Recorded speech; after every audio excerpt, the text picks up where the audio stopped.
سلام دوستان، امیدوارم که حالتون خوب باشه و در مدار انرژی های مثبت قرار داشته باشید. میخوایم امروز یه انرژی خواهی داشته باشیم با فنجون قهوه، 2 فنجون قهوه برای حروف اسمی. اول حروف اسمیتون. قبل از اینکه بخوایم فال قهوه رو شروع کنیم، یکی از دوستان برای من پیام گذاشته بود، خانم مرجان بنی هستن. نیت کاری داشتیشون، من اول برایشون یه کارت بکشم. خانم مرجان بنی هستن، من برای شما برای نیتتون یه کارت میکشم. ببین خیلی چالش داری، اما یکی کمکت میکنه. توی راه ممکنه که زخمی هم شده باشی، تو مسائل کاری یه مشکلاتی برات پیش اومده باشه که خیلی دردسر داشتی، اما من میتونم بگم که یک نفر کمکت میکنه و به آرزوی قلبی در مورد مسائل کاریت خواهی رسید. ممکنه 8 وعده طول بکشه ولی انجام میشه برات. بین 5 تا 8 وعده این مشکل برات حل میشه، ولی چالش های بسیاری داشتی، زخمی هم شدی تو این چالش ها، اما یک نفر انگار کمکت میکنه که این مشکل رو حل کنی. خب بریم سراغ دوستان عزیز، دوستانی که حروف اسمیشون رو میخونم و همینجا براتون میذارم که بتونید بهتر متوجه بشید. دوستانی که حروف اسمیشون با ب، س، ه، دال، ر، ژ، شین، صاد، تا، زا، غین، یه نقطه، ف، گ، میم، و ی شروع میشه. فنجونی که سنگ بنفش روشه و دوستان گروه دوم که فنجونی که سنگ سبز روشه، الف، پ، ت، جیم، چ و خ، زی دالزال، زی رزه، سین، صاد، این، غی 2 نقطه، ک، ل، نون و ه. باز براتون اینجا میذارم که دقیق تر متوجه بشید. دوستان نیت کنید.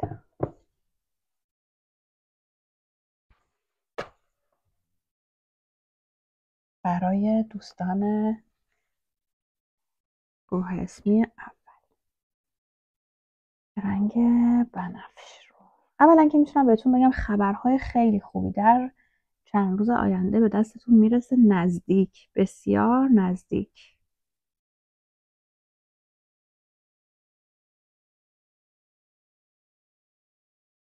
یه کوچولو صبر کنیم این یه ذره خودش رو بگیره. خب میریم سراغ اول از همه نلبک. 2 نفری که با هم قرار هستن، پشت به هم ایستادن، ممکنه یک جدایی بینشون صورت بگیره، اما این جدایی باعثش یک نفر هستش یا حتی ممکنه 3 نفر باشه، انگار خانواده دارن دخالت میکنن و باعث این جدایی خواهند شد. خانومی که قد بلندی داره، لاغر اندام هستش، خیلی حق به جانب هستش، دخالت‌هایی در زندگی شما میکنه که باعث عصبانیتی برای شما خواهد شد. از حرف این برای شما پیامی هستش. شما رو میبینم که از یک مشکلات جدی بالا میرید، سختی زیاد میکشید اما به اون چیزی که میخواید میرسید. انگار دستاتون انگار بالایی به یک جایی رسید و دستهاتون رو به آسمون میکنید و شکر میکنید از اتفاقی که افتاده. ببین یک سختی‌های خیلی زیادی در زندگی بوده که داره کم کم این سختی‌ها رو به روشنی میره. ممکنه یک خبر فوت بشنوید.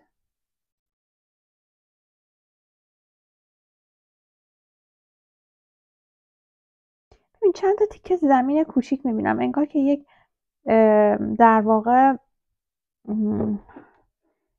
یک سری زمین کوچک، حالا یک قطعه 2 قطعه هستش که در مورد اون به یک مشکلاتی خوردید ولی مشکلات حل خواهد شد.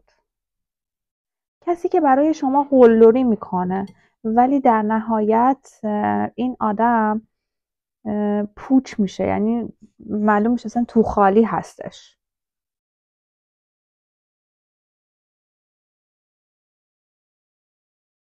ببین راهات داره باز میشه. خب یه گرفتاری ها، یک مشکلاتی در زندگی داشتی که این راه ها داره برات باز میشه، برات پا افتاده، داره کاری که میخوای انجام بدی بهت پا میده برای انجام دادنش، یعنی میتونی که انجامش بدی، راهش برات باز میشه. باز دوباره اینجا این قطعه زمین افتاده که مشکلاتش حل میشه. اگر مشکلاتی داشته داره، این مشکلات نمیگم همین الان، ولی این مشکلات برای تو حل خواهد شد.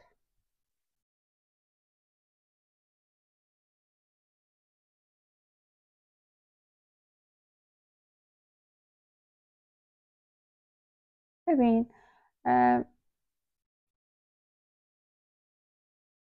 یه نفر جدید وارد مسیر زندگیت میشه، قد متوسطی داره، چهرهش جذابه، موهای مثلا تیره یا مثلا خرمایی، ولی خرمایی تیره در واقع.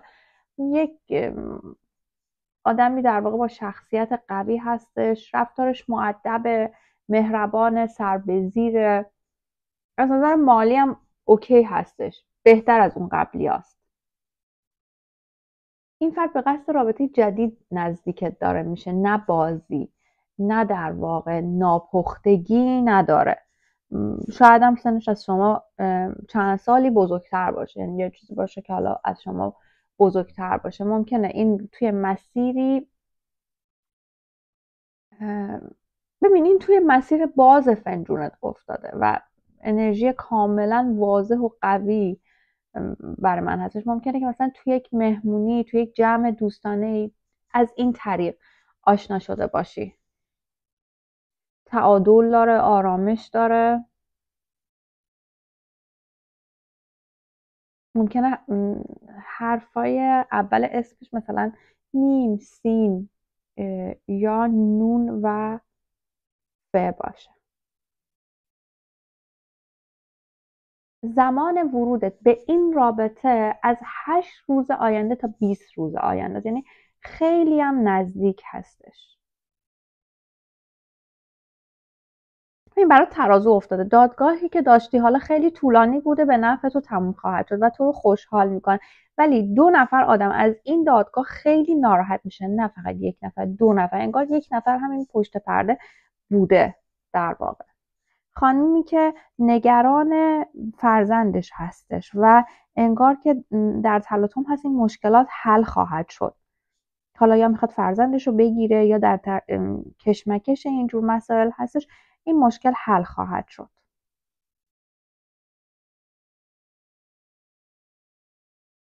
ببین 2 تا مسیر برات افتاده. 1 نفر از قبل هنوز توی زندگی تو انگار تموم نشده، هنوز حضور داره یا هنوز فکرش با تو هستش، تا یه حدی پشیمونه، هنوز تو دلش هستی ولی نیتش کامل نیست، 100% نیستش.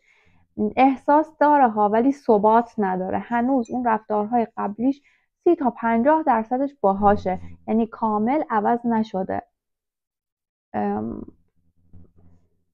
خیلی خوش صحبته، در گذشته اشتباهایی داشته، اشتباهات در واقع احساسی داشته، دیر تصمیم میگیره.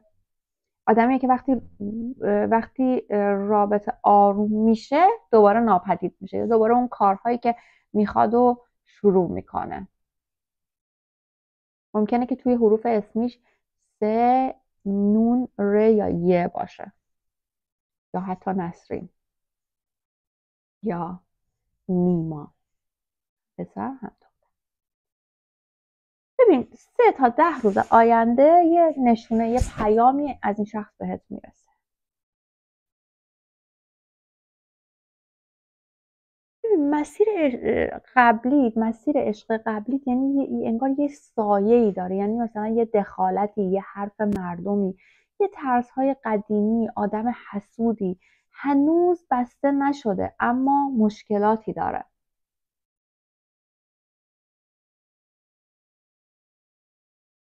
مسیر جدیدی که وارد زندگیت میشه برات آرومتر و پایدارتره. مسیر قبلی اگر هم برگرده که برمیگرده بالا پایین زیاد داره. همون آدم در واقع قبلی از حالا یه ذره تغییر کرده اما بیشتر چیز هستش. ممکنه هم ببین یک آدم حسودی قبلا بوده که این رابطه رو به هم زده خراب کرده، هنوزم اون هستش. در واقع میتونم بهت بگم این شروع تازه بهتر از برگشتن به مرحله اول زندگیته.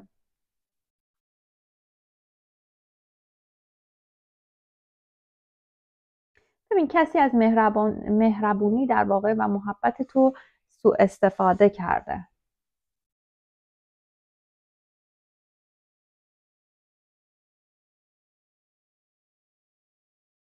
یک نفر در زندگی که کنترلگره، حالا رو همه چی میخواد کنترل کنه، در عشق یا کارت قصد استفاده یا نیت مبهمی داشته.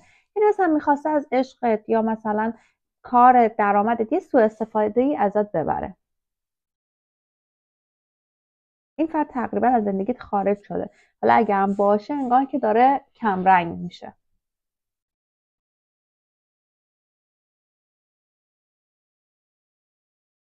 ولی تو هنوز داری بهش فکر میکنی. اگه رفته هنوز داری بهش فکر میکنی، ولی من میبینم که هنوز یه اثراتی ازش هستش. 2 نفر دارن پشت سرت حرف میزنن. یک زن با موی روشن، حالا یا زن موهاش روشن یا موهاش رو رنگ کرده، روشن کرده، و یک زن با ابروهای پهن و مثلا انگار چهرش کشیده. حرفایی درباره رابطت یا انتخابت میزنن یا در مورد خانوادت میزنن.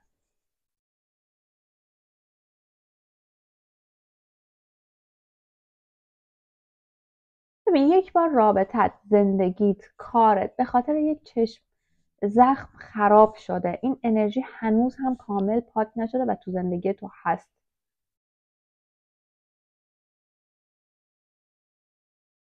ولی چون داره رو به سفیدی میره، انرژیش داره کمرنگ تر میشه. شمع روشن کنید لطفا. یه کارهایی بکنید که این انرژی پاک بشه، سبک بشه زندگیتون. برای دوستانی که نیت داشتن یه کمک خانوادگی میرسه، یک طلب قدیمی براتون وصول خواهد شد. یک فروش یا یک معامله کوچیک انجام میدید که یه ذره دست و بالتون باز میشه.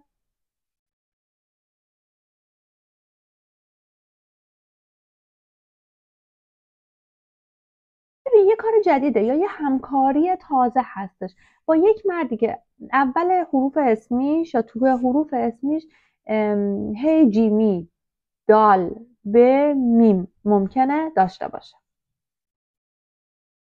برای بعضی از دوستان دارم میبینم یک سری خطهای موازی هستش، انگار که یک بحث یا دلخوری خانوادگی ایجاد میشه.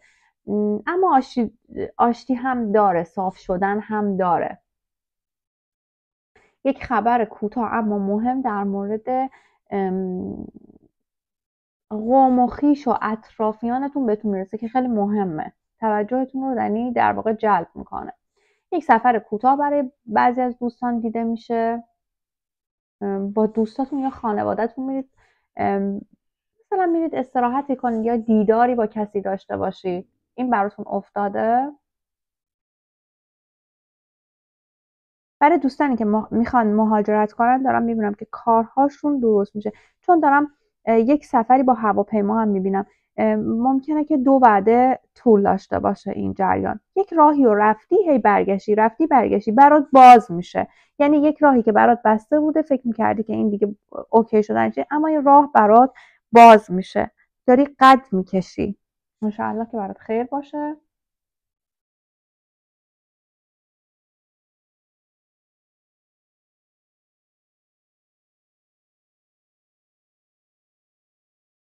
خب دوستان گروه اول لطفا نیت کنید.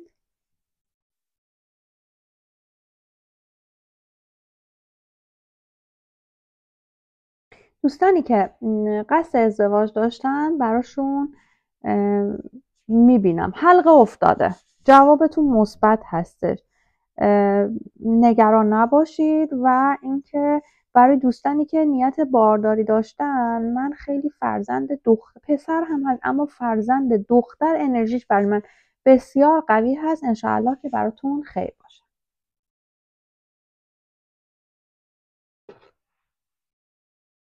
من بذارم این.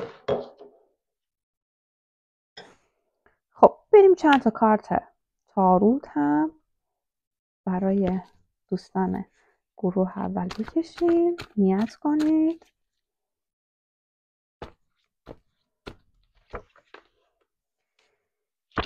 دوستان گروه اول براتون پیروزی افتاده، موفقیت افتاده، آرزوی قلبی که من دیگه روش کارت نمیکشم، آرزوی قلبی که خیلی وقت داشتید و برآورده خواهد شد تا 6 وعده دیگه. اگه نیت بازگشت داشتید این بازگشت براتون افتاده.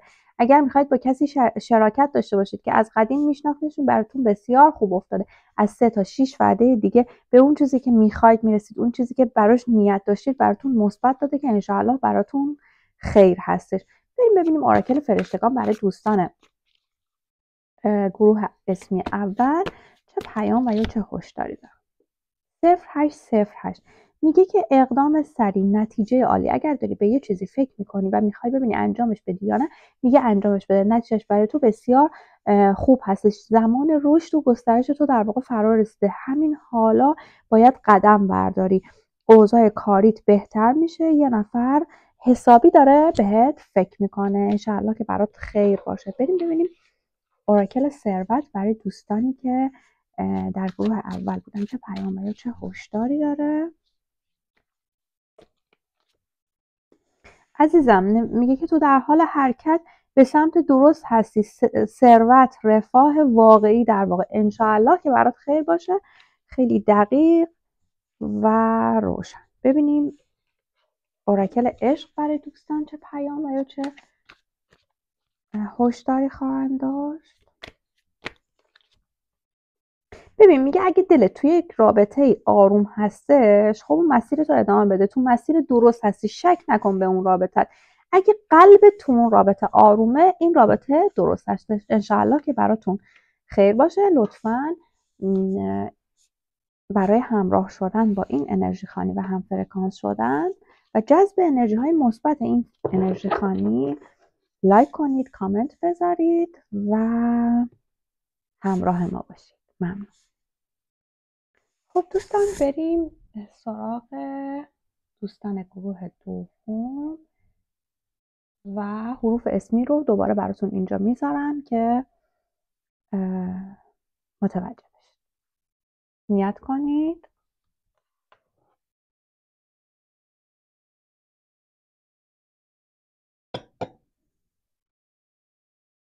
خب دوستان بریم سراغ فنجون دوم.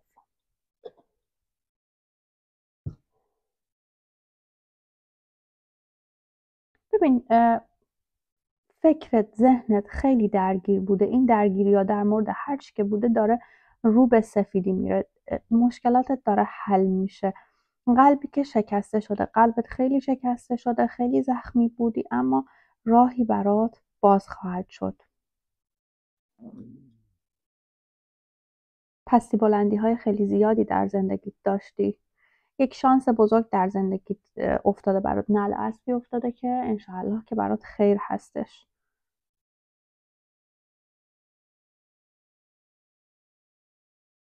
خبرهای خوبی به دستت میرسه. یک مالی به دستت میرسه که بسیار خوشحالت میکنه.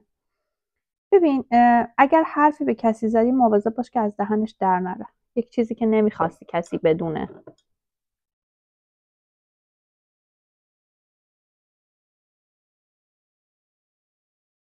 ببین عشق واقعی برات توی زندگی هستش. کسی که در واقع داره آرامش بهت میده واقعی هستش. این کاری که داره انجام میده. 2 نفری که بسیار همدیگر رو دوست دارن. میگه که 2 نفر هستن که بسیار همدیگر رو دوست دارن. سعی کنید دور رابطتون یک خطی بکشید که کسی نتونه توی زندگیتون دخالت کنه، چون شما 2 نفر دوتایی با هم بسیار خوب هستید و اگر مشکلاتی پیش میاد به خاطر دخالت دیگران هستش. خبرهای خوبی به دستت میرسه. در واقع قوی شدن تو داره به من نشون میده. یک موفقیت در یک کاری که قشنگ سینه سپر میکنی.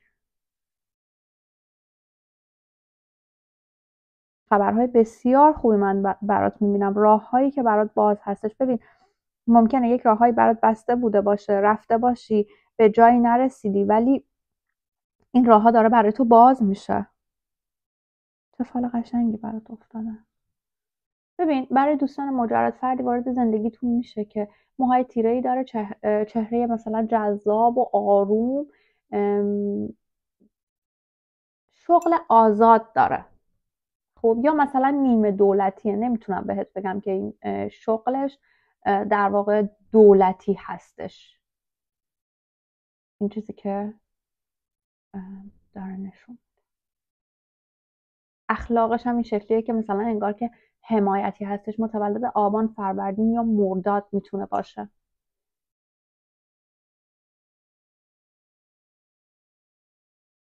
برای دوستانی که نیت ازدواج داشتین، یک صحبتهایی در مورد ازدواج یا نامزدی برای افراد زیادی دارم میبینم. انگار که این ازدواج از طریق مثلا یک آشنایی مشترکی، همچین چیزی، یا مثلا فامیلی معرفی کرده باشه، یه مهمونی رفته باشید، ولی یه آشنای مشترک هستش این وسط.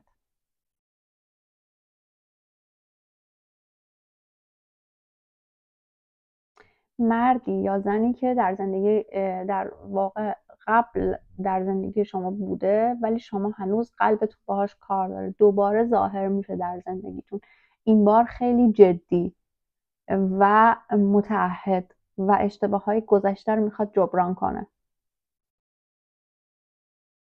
ببین یه پول خیلی بزرگ برات افتاده، یک موفقیت، نمیدونم، حتی اگه میخوای گنجینه چیزی پیدا کنی برات اوکی شدنش افتاده، یک پول بسیار بزرگ هستش که انشاءالله مبارکتون باشه. یا یک فروش ملکی دارید که در گذشته بوده، یا سود بزرگی، یا وام فوری که براتون اوکی شدنش هستش و جور میشه در مورد مسائل مالیتون در واقع.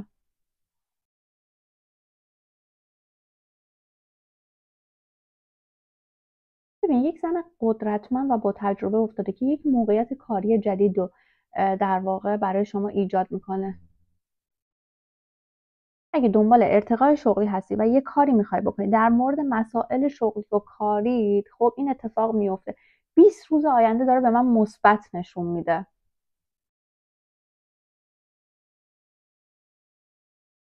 ببین یک سفر طولانی انگار داری، یک سفری که هدف داره، همراه با خبرهای بسیار مهم هستش.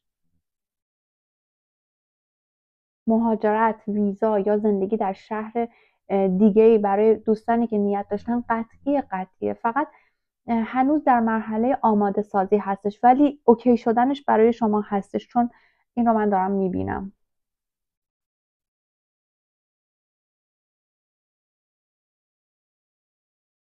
ببین یه احتمال دعوا یا قهر خانوادگی از انگار 2 نفر روبروی هم وایستادن و دارن با هم دیگه دعوا میکنن. انگار که یک جلسه هم برای این دعواها و اینا گذاشته میشه و این اختلافات شروع میکنه به حل شدن. خیلی زود حل نمیشه اما حل میشه. ببین 2 نفر به من داره نشون میده که باهات مشکل دارن و در موردت غیبت میکنن. یک کسی که صورت کشیده‌ای داره، موی تیره‌ای داره، ابروی همچین مثلا کمونی بالا، این شکلی 8 و کلفت و اینا نیستش. ببین یک موضوع اداری دادگاهی هستش که برات با تأخیر انجام میشه ولی مثبت انجام میشه، نگرانش نباش.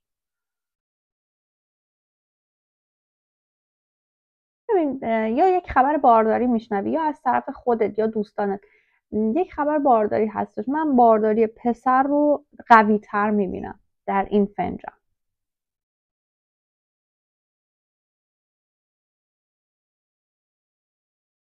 یه نفر داره توی زندگی دخالت میکنه، مردیه که ریش داره، لباس رسمی میپوشه و ظاهر آرومی داره، انگار که میخواد یه چیزی رو کنترل کنه، رابطه ای رو کنترل کنه، دخالت کنه، حس مالکیت داشته باشه. خیلی مراقبش باشید لطفاً.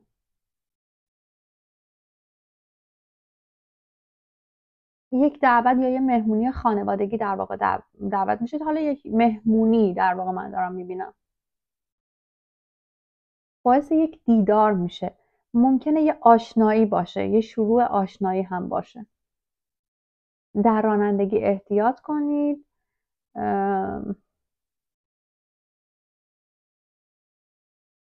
مراقب وسایل با ارزشتون باشید. انگار که یه چیزی ازتون برداشته میشه، مراقب باشید.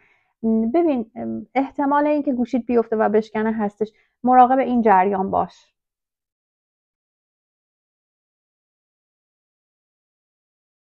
یه کسی که داره بهت حسودی میکنه، دلش صاف نی، دلش سیاهه، موی مشکی داره، نگاهش سرده، انرژیش سنگینه، از محبتت سوء استفاده میکنه. ازش در واقع میتونم بهت بگم که فاصله باید بگیری. شاید خودت هم این حس رو کرده باشی. ببین،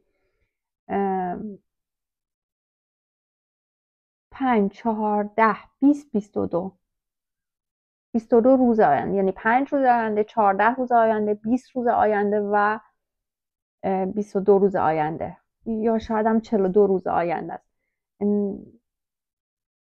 نشونه های مهمی از زندگی شما خواهند بود. یعنی توی این روزها یک نشونه هایی برای زندگی که نشونه های مهمی هستن.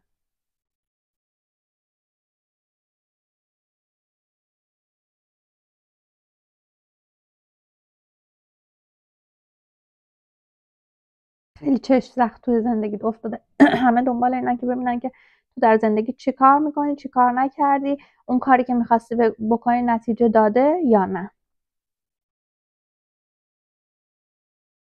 سر فنجون چشم خیلی بزرگی افتاده متاسفانه، اما رد میشه، نگران نباشید.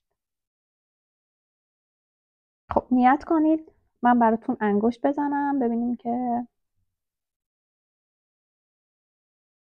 قلب افتاده براتون. جواب نیتتون اوکی شدنش هست، نیت قلبیتون برآورده شدنش هست.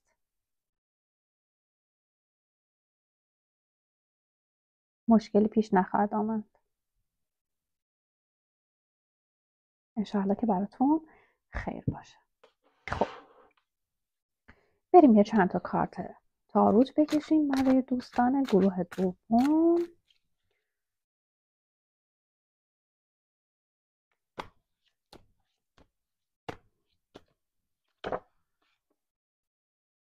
ببین، اگه دنبال یه کمک مالی هستی به دستت میرسه. اگر که یک نظری داشتی انجام ندادی، اون نظرت رو انجام بده. یا برای کاری که میخوای انجام بدی و نیتی که داری یه چیزی بیرون بده، یه چیزی خیرات کن. میگه یه سری مسائل هستش که تو نیاز به مشورت داری. با هر کسی مشورت نکن، حرف دلت رو با هر کسی نزن.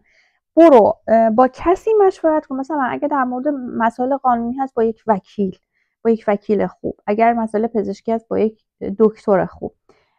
ببین، میگه که برای یک مسائلی بسیار زحمت کشیدی، خب، و منتظر خسته شدی دیگه، منتظر ببینی چی میشه، خسته شدی. ولی من دارم بهت میگم که حالا چه در مورد مسائل کاریت هست، چه در مورد رابطه احساسیت هست، خانوادت هست، میگه یک مقدار صبر کن، حل میشه. تو به نتیجه کارت میرسی. درسته خیلی خسته شدی ولی نتیجه کارت رو میبینی. خبرهای بسیار مهمی در پیش داری، خبرهای خوشی به دستت خواهد رسید. ممکنه قرارداد جدید کاری باشه، یا اینکه ارتقای شغلی باشه، یا اگر مهاجرت کاری براش نیت داشتید اوکی شدنش براتون هستش.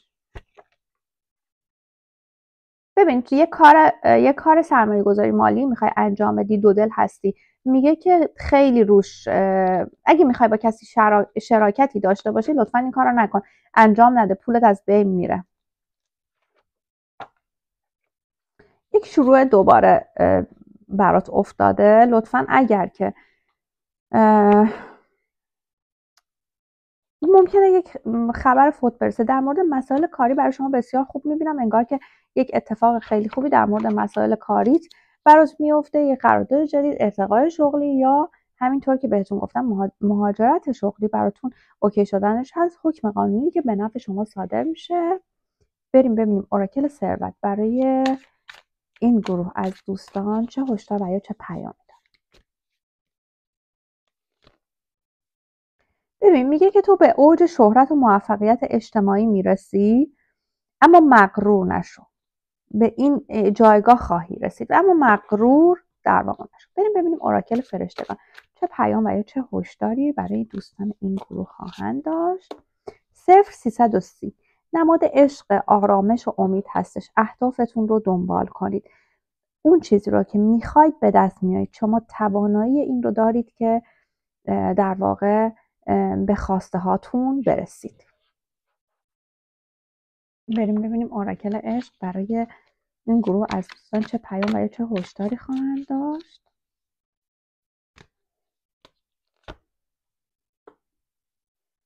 ببین میگه در واقع دردها و خاطرات رابطه گذشتت رو وقتی با خودت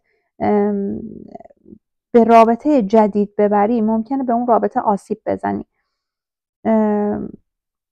اگه اون بارهای گذشتت رو در واقع زمین بذاری و عشق رو راحت تر وارد زندگیت کنی، یه سری مشکلاتت حل میشه. این کار که توی رابطه گذشته یک سری مسائل پیش اومده که باعث شده رو تاثیر بذاره و روی رابطه جدید تاثیر بذاره. داره بهت هشدار میده که این کار رو نکنی. برای همفرکانس شدن با این انرژی خوانی و جاری شدن انرژی های مثبت این انرژی خوانی در زندگی، لطفاً این انرژی خوانی رو لایک کن و با ما همسو باش. خدا